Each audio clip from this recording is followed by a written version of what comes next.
හස්බන්ගේ chicken කරිය blog කරන්න ඕනේ. මෙතන මායා ඉන්නවා.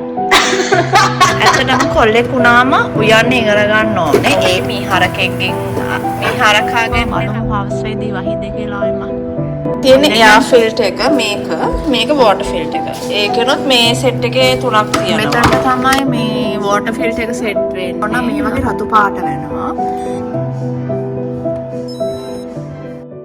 හලෝ කොහොමද ඔයාලට? ඔයාලා හැමෝම හොඳින් ඉන්නවා නේද? ඔන්න අදත් ඔයාලව ගොඩක් ආදරෙන් මගේ channel එකට පිළිගන්නවා. අද වීඩියෝ එකටත් මම ස්නෝ කරපු දවසක දැක්ක ලස්සන දෙයක් මේ විදියට මේ වීඩියෝ එකටත් එකතු කරගත්තා. පේනවනේ මෝරංචුවක් තමයි මේගේ ඉස්සරහා හිටියේ. ගොඩක් හිටියා. ගොඩක් වෙලාවට මෙහෙ මෙයාලා මේ විදියට රංචු පිටින්ම තමයි ඉන්නේ. ඔන්න දැන් අද අපි උදේම අපේ ෆ්‍රිජ් එකේ ෆිල්ටර් එක මාරු කරගන්න හදන්නේ. මෙන්න මේකයි තියෙන්නේ. චකර දාන්නේම. ඉතින් කාලෙන් කාලෙට ෆිල්ටර්ස් මාරු කරන්න ඕන ෆ්‍රිජ් වල. එතකොට ඉතින් දැන් අපේ ෆ්‍රිජ් එකේ ෆිල්ටර් මාරු කරන කාලය තමයි මේක මාරු කරන්නේ. එයා ෆිල්ටර් එක ඕකේ. මේ තියෙන එයා ෆිල්ටර් එක.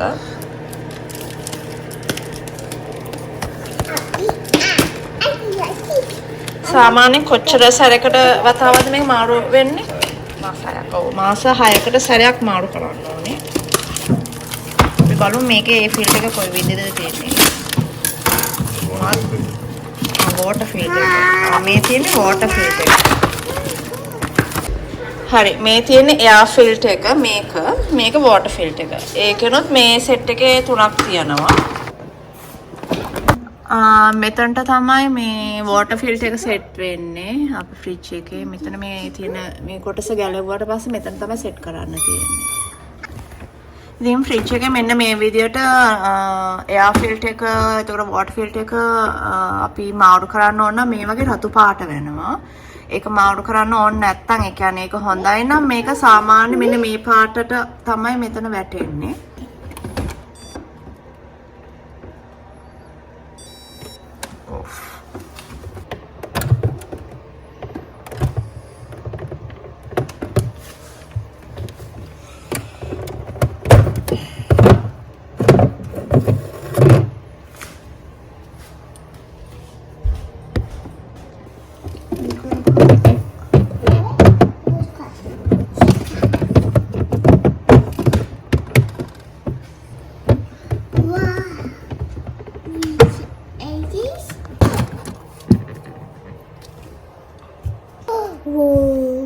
ෆ්‍රිජ් එකේ මෙන්න මෙතන තමයි ඔන්න ඔය කොටස තමයි එයා ෆිල්ටර් එක තියෙන්නේ. මෙතන තමයි එයා ෆිල්ටර් එක තියෙන්නේ. දැන් මෙතනට තමයි එයා ෆිල්ටර් එක අපි දාන්නේ.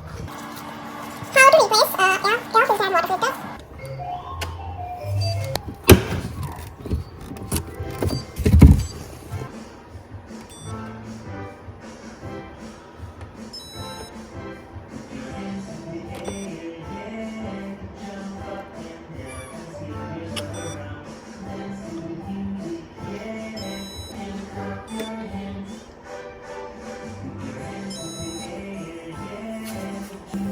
ඔන්න දැන් අපි මේ එයා ෆිල්ටර් එකයි වෝටර් ෆිල්ටර් එකයි සෙට් කරගත්තට පස්සේ ඔයාලට පේනවාද දැන් මෙතන රතු පාට වෙලා නැහැ. ඒ කියන්නේ දැන් මේ දෙක හරි සෙට් කරගෙන තියෙන්නේ.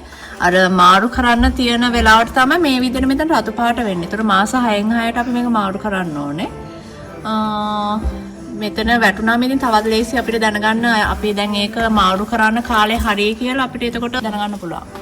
අපි එයා ෆිල්ටර් එකයි වෝටර් ෆිල්ටර් එකයි ඔන්ලයින් ඕඩර් කරලා තමයි ගෙන්න ගත්තේ වෙනම.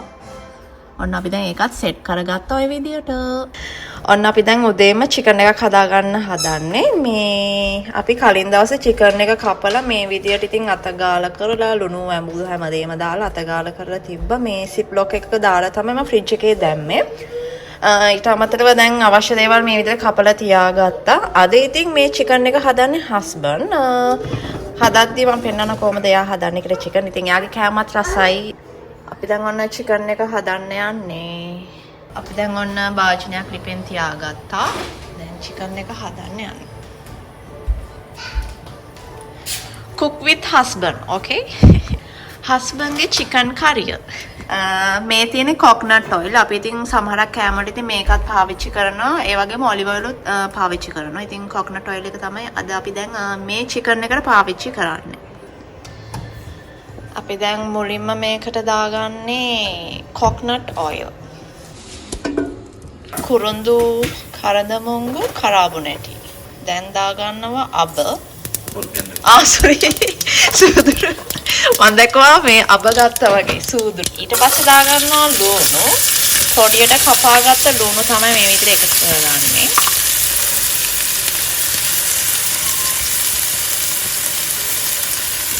දැන් මේක තෙලේ ඔන්න බැදෙන ගමන් තියෙන්නේ. අපි ඔන්න දැන් දාගන්නවා නෑ නම් තාම දාගන්නේ.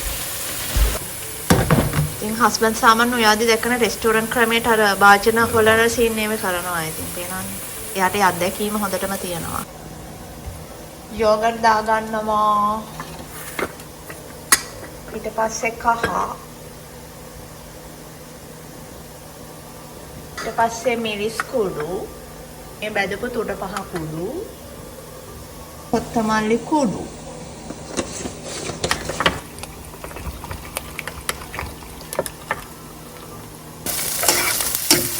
දැන් මේක දාගන්නවා ඉඟුරු සුදු ලුණු දාගත්තා මේ විදියට. දැන් මේක හොඳට මේ වගේ කලවම් කරගන්නවා. මගේ උගුර මොකද්ද වෙලා අප්පා. දැන් මේක දාගන්නවා හීනෙට කපාගත්ත අවු මිරිස් ටිකක් මෙන්න මේ විදියට.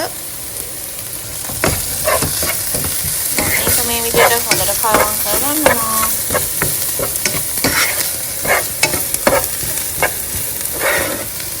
මේ කිරි මිශ්‍රණය. රස මේ කිරි එක. දැන් නම් මේ විදියට හොඳට ඒක රන්වන් පාටට බැදිලා තියෙන්නේ. මේ වෙලාවට තමයි හොඳටම සුවඳ.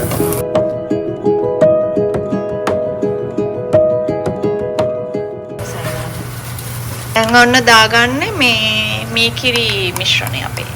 යෝගට් මිශ්‍රණය. ඇත්තට මේක මේ කිරි. ඉතින් යෝගට් කියන්න බෑනේ. මේක යෝගට් නෙමෙයි මේ කිරි. කර්ඩ්. ඉතින් මේ කිරිනේ කර්ඩ් කියන්නේ. අයියෝ. නා කියලාද මන් දන්නේ නැහැ. මේ ඉතින් මේ ගවෙන් ගත්තා. නෑ ඇත්තට නැද්ද? විසඳන්නේ සාමාන්‍ය නෙවෙයි. ඔව් ඉතින් මේ හරකෙක්ගෙන් මේ හරකාගෙන්නේ ලංකාවේ ගන්න මෙහෙමනේ. ඔව් මේ කිරි.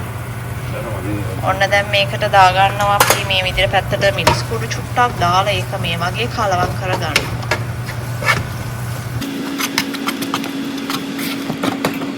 අපි දැන් අර කර්ඩ් එක මික්ස් කරගත්ත භාජනයට වතුර චුට්ටක් දාලා මෙහෙම දාගත්තා. මේක දැන් මේ විදිහට අපි ටිකක් වෙලා කුක් කරගන්නවා වහලා. අපි එහෙනම් මේක තව ටික වෙලාවකින් බලමු. මේක ටිකක් කුක් වුණාට පස්සේ ඔන්න දැන් අපි මේක ඇරලා ටික වෙලාවක් කුක් කරගත්තට පස්සේ දැන් ආයෙමත් හැඳි ගා ගන්නවා මේ වගේ. ඒ දාගත්තේ බැදපු 3-5 කුඩු ටිකක්. ටිකක් මදි වගේලු චෙෆ්ට. ඒ නිසා චෙෆ් වැඩිපුර ඔන්න ටිකක් දාගත්තා. වැඩිපුර කියන්නේ හරි පොඩ්ඩක්. ඔන්න දැන් අපි දාගන්නවා අපේ චිකන් එකෙන් මේ වගේ චිකන්. අපි කලින් සිප්ලොක් එකේ දාලා තියාගත්ත චිකන් එක තමයි ඔය දාගන්න. කලින් දවසේ ඉතින් චිකන් කපලා මේ වගේ අත ගාලා තියාගත්තම ඉතින් චිකන් කෑරට හොඳට මේ ඒ ලුණු ඇඹුල් අල්ලනවා ඉතින්. ඒතකොට පාටක් තියෙනවා. ගාන්ට සැරගතිය තියෙනවා. මේ සවුලක් නැති වෙන්නේ. ඇත්තටම ඉතින් හස්බන්ඩ්ට උයන්න පුළුවන් එක ගොඩක් හොඳයි. මම කියන්නේ හැම හස්බන්ඩ් කෙනෙක්ට එහෙම උයන්න පුළුවන් වුණා නම් ගොඩක් හොඳයි මේ වගේ. ඉතින් තියෙනවනේ. මේ දවස් ටිකේ නම් අපිට වහිනවා. ඉතින් අදත් වහින්න වගේ තියෙන්නේ. මෙන්න මේ ගහෙත් මේ දළු දාලා තියෙන්නේ. අන්න කොකෙක් යනවා කොකෙක්. දැන් මේ ගස්වලත් මේ දළු දාගෙන එන්නේ. හවස වහිනවා කියලා තියෙනවා. හොඳටම බලමු හවස් වේදී වහිද කියලා ආයෙම. අපි දැන් යන් චිකන් එක බලන්න. කේපියන මේ විදිහට දැන් අරලා අපි දැන් මේක ආමත් කලවම් කරගන්නවා. අපි දැන් මේ කිරි දාලා කලවම් කරගත්තේ. කියන්නේ කර්ඩ් දාලා කලවම් කරගත්තේ මේකටම භාජනයටම වතුර දාලා මේ විදිහට දාගත්තා. මේක ඉතින් මේ විදිහට දැක්කම කන්න බෑ වගේ කියලා පෙවුනට මේ හදලා ඉවර වෙද්දී නම් ඉතින් හරි රහ පාටයි. ඇත්තටම කොල්ලෙක් වුණාම උයන්න ඉගෙන ගන්න ඕනේ. ඒක ඊට පස්සේ ඉතින් බැන්දට පස්සේ විශේෂයෙන්ම වයිෆ්ට ලෙඩක් වුණාම වෙන අපිට ඉතින් වැඩක් කරන්න ඕනේ නැතුව ඒ කියන්නේ ෆ්‍රී එකේ ඉන්න ඕන නම් එතකොට හස්බන්ඩ් එකට උයා ගන්න පුළුවන්. ඒ නිසා කොල්ලෙක් වුණාම උයන්න ඉගෙන ගන්නම ඕනේ. ඒ නිසා ඔයත් කොල්ලෙක් නම් ඉගෙන ගන්න උයන්න. මේක වහලා මේ විදිහට උයා ගන්නවා. තමයි vlog කරන්න ඕනේ. මෙතන මායා ඉන්නවා.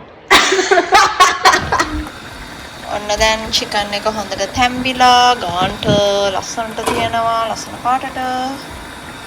චිකන් එක දැන් හරි. අපි දැන් මේක ටිකක් කලවම් කරලා මේ කොත්තමල්ලි කොළ ටික තමයි දැන් දාගන්න යන්නේ.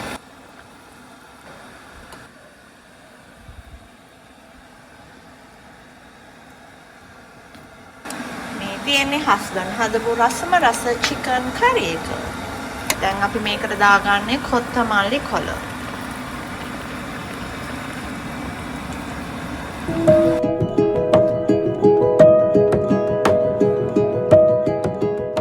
අද ඔන්න හස්බන්ඩ් තමයි මේ විදියට රසම රස චිකන් එකක් හැදුවේ. එයා හදන මස් ජාති හැම එයා හොඳට හදනවා. මං ඉතින් කන මස් වලින් කන්නේ චිකන් විතරයි. මං ඊට පස්සේ වෙනම භාජනයකට මෙන්න මේ වගේ චිකන් ටික දාගත්තා. ඔන්න අපේ තව දවසක් මේ විදියට තමයි ගෙවුනේ. අද මගේ වීඩියෝ එක බලපු ඔයාලා හැමෝටම ගොඩක් ස්තුතියි. එහෙනම් තවත් ලස්සන වීඩියෝ එකකින් ඔයාලව හම්බ වෙන්න එනකන් ඔයාලා හැමෝටම සුබ දවසක්. බයි බයි.